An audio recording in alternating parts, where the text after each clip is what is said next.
Welcome back to the 9 News Business Buzz. I'm Ryan Frazier, 9 News business expert. We all know the math in Colorado is a bit broken. Since 2000, home prices are up 82%, but incomes are only up 12%. Right now, our state is short over 136,000 units for our lowest income renters. On July 11th, a major federal bill, the Road to Housing Act, was signed into law to try and fix this. But does a bill signed in Washington actually put hammers to nails here in Colorado? Joining us to take up this very interesting, difficult topic to give us a builder's reality check is Koelbel of Koelbel & Company, who has successfully delivered hundreds of affordable units in our market. Carl, thanks for joining us. Hey, thanks for having me. All right, so Carl, politics aside, politicians are touting this new Road to Housing Act as a massive fix. From your perspective as a builder on the ground, does a federal supply side bill actually move the needle on Colorado's specific housing shortage, or is this more symbolic? In my opinion, I think it's a little bit more symbolic. There's only so much Washington can do to help grow the supply of housing here in the state, because the issues are a lot at the local level. But there are some good things that it does. As an affordable housing developer, having the cap increased from banks and their ability to invest more in affordable housing should help a little bit. I think there's some other things that will help on the margins. There's some good stuff it does with modular housing, but that's got a limited use case. All in all, I'm not sure that this bill is going to change decisions that I'm going to make here on the ground in Colorado. Yeah, and we were talking offline. Obviously, there are some things it does around environmental reviews and pushing those to the states and locals. There's some things it does to support veterans. They increased the public investment welfare cap from 15 to 20% to try to incentivize banks to loan more into these affordable housing market opportunities. But I have to ask you this, Carl. You've managed to deliver over 800 affordable units in 15 years. Walk us through the builder's math. What is the single biggest obstacle in making affordable housing go here in Colorado?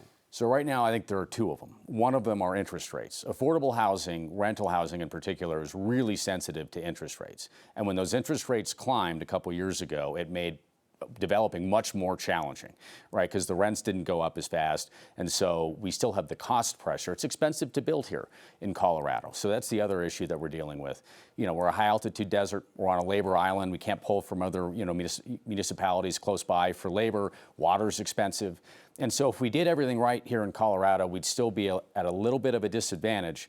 And by everything right, I mean, if we get building departments that want housing, right, that are helpful, we're not doing that either. So I think the biggest thing right now are interest rates, but locally it's a support of affordable housing and streamlining the process. So I don't have to wait 2 or 3 years in some cases to get through the building permitting and entitlement process. Yeah, now you kind of answered this for me, but I'm going to ask you anyway.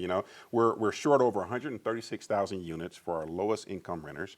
I hear from builders constantly that their biggest fight isn't with federal policy, it's with local zoning boards and neighborhood opposition. Is this a problem that Washington can actually fix? No, I don't think so, right? I mean, even, the best example I can give you is that the state of Colorado has had some bills where they try to dangle a carrot approach, not dissimilar from this housing bill at the federal level, where they say, hey, if you guys accelerate your process, we'll give you a little more money. I would tell you, I have not seen that actually work here at the state level, maybe for some affordable housing, but really what we need are building permits and policies that streamline all development, where we start having a more dynamic physical real estate environment that is facilitated by building departments instead of stopped by building departments. Yeah, so here's what I've heard so far, Carl. Like this Road to Housing Act, it's great. It's in terms of, it's great that they passed it. It's a good signal from the federal government. It certainly has some positives probably baked in there that will be helpful to some. Manufacturing housing, for instance, eliminating the permanent chassis as one example. And there's some others I'm sure that will be helpful. However, when it really comes to it, when the rubber, so to speak, hits the road, it really comes down to the local aspect and the environment you all as builders are facing each and every day, which brings me to this very important question. I think our viewers are really going to want to hear this from you, Carl, because you know this business better than most. If you could just change one thing, whether it be federal or state or local, to make affordable housing really move faster so more Coloradans have a place to live, what would it be? So I would say, Ryan, at the local level, we got to change our view of zoning and entitlements from a first do no harm approach, which is like we're afraid to touch anything because things might change. And instead of doing that, let's have a cost-benefit approach, right? Yeah, this project might have a little bit more traffic, but it's going to allow our police officers and our firefighters and our teachers to live in the neighborhoods that they serve. And right now, the mentality, not just from local officials, but really, the neighborhoods is, hey, we're afraid of the change. We're worried what it might do to property values.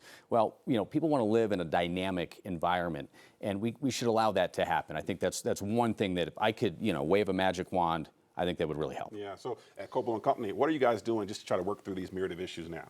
It just takes a lot of time, right? There's no silver bullet for us. There's nothing that we can do. We have to go engage proactively with the communities, engage proactively with the politicians and the local council members, and that takes time and it takes a lot of education. Yeah. And sometimes you can't overcome somebody that's negative towards growth, right? That is a emotional approach to it instead of a rational. Okay, how can we examine this? What's good about this, even if it might cause some changes? Yeah, well, it's good to see at least from one builder, you all are at least still continuing to deliver as best you can with respect to affordable housing. And I want to thank you so much, Carl, for coming on the program.